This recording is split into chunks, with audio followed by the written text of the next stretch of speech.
所以啊，民进党当局真是罪无可犯，罄竹难书啊！大家呢都很想把他们换下来，好好的查一下这些所有他们经手过的案子。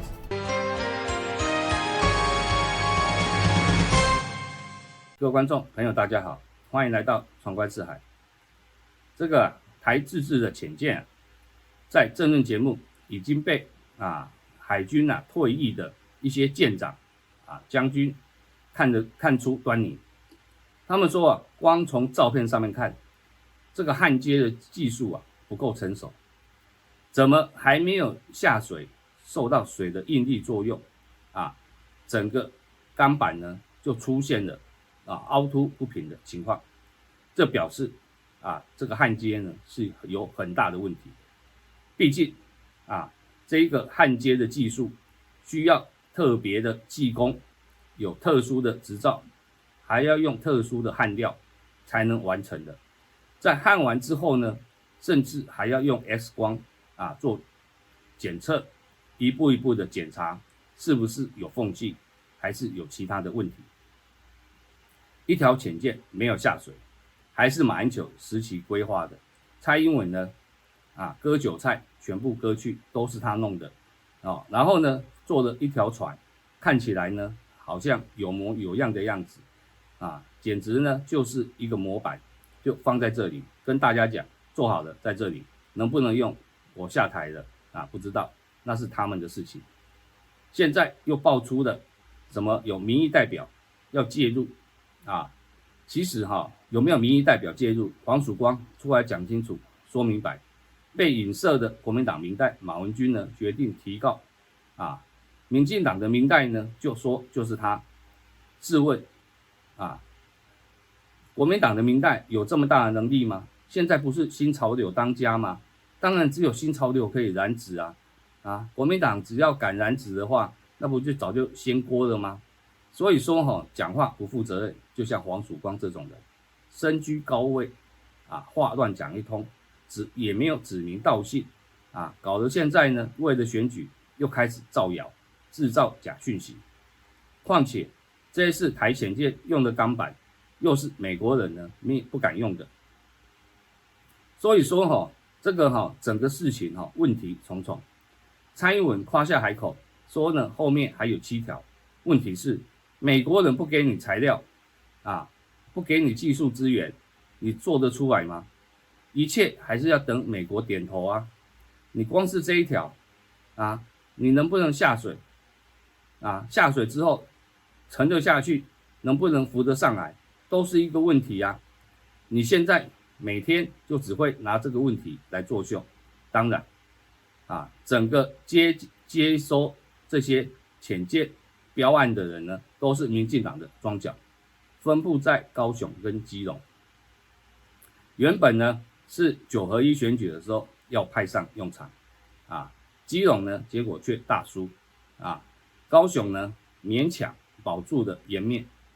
因为呢没有像陈其迈那样子预估的大胜所以说民进党呢为什么急着要赶快把这些做好的半成品端出来呢？重点是选举要来了，要赶快把这些利润分出去，好来绑庄顺便呢钱呢进了自己的口袋这样呢船过水无痕，大家要追就没办法追，但是呢你逃不过这些明眼人的法眼到处都是凹凸不平而且整条潜舰也不敢对外开放就给你包起来，然后放在架子上面讲了2次下水，连水都没有碰到我相信很多台船的工程师他们呢大概也不敢坐上去因为呢坐上去呢可能呢就一命呜呼所以民进党当局果然还是吹牛的功夫比较厉害嘴巴呢讲得很厉害，做起事来呢不怎么样光是一个潜舰呢就让他们吹牛吹了1个礼拜。但是问题是有用吗？当然没有用因为呢这个讲句实在话，潜舰是一个高端技术的东西大陆耗费了几十年才有现在的成果。台湾呢，在短短的3年内搞出这么一个东西啊，我们简称为模型啊。好了，算你不简单，但是问题是不要重看不重用，因为呢，这是一大笔钱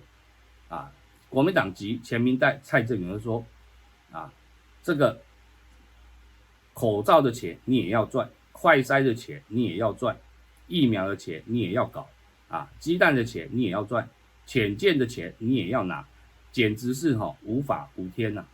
啊，反正呢大家都在看，连军事杂志的资深记者也都看出有点不太对劲，还说呢要事后补强。请问沉下去的时候怎么事后补强？啊，没有经过测试，你怎么知道哪里会有问题？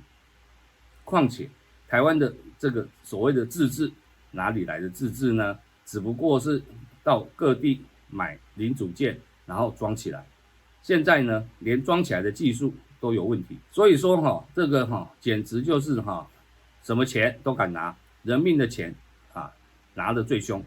所以啊，民进党当局真是罪无可换，罄竹难书